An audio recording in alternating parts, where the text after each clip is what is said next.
Çok kattaroq suv tushadigan bo'lsa, mana bularni sel yuvadi endi. Yuvadi. Ya bismillah. Mana bu joylarda ertalab kelsa, mana shu tomondan quyosh chiqishini tomosha qilsa bo'ladi. Mana shu asl spesialniy joylar qilib qo'yishgan kalavatlar mana. Bunaqa kalavatdan ancha muncha, lekin juda ham ko'p ekan, juda ko'p. Masjidlardan odamlar kelib quyosh chiqishini tomosha qilish shu mana qaranglar qancha kalavat bor. O, naryoqda. Juda ko'p. Bu tomonda mana shunaqa chiroyli joylar qilib qo'yishgan. Quyosh botyapti. Xudo xolisa mana ertalab kelsa u bitta quyosh chiqishini odamlar tomosha qiladi.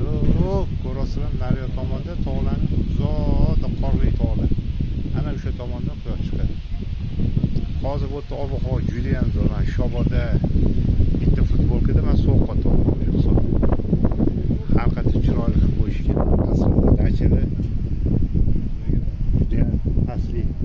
Kamida bir 200 metr past. Juda past.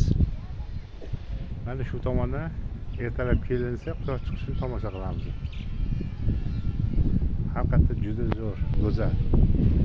Mana naryoqda televizorlar qilib qo'yishgan ekan, Shoboda bo'lib turibdi. Sovuqqa to'g'ri hozir.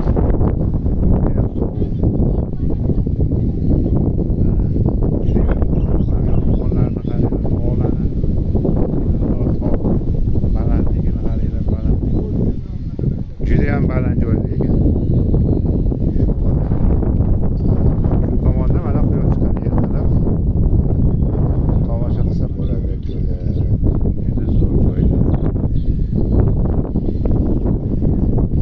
Tabiat O'zbekistonga ham zo'r. Chet elkidan qo'shmaydi. Juda ko'p davlatlarga borganman. O'zlariga yetmaydi. Havosi tozaligi, bu mana tog'li rayonlarda havo tozaligi, chiroyligi, pokizalik joyligi yetmaydi.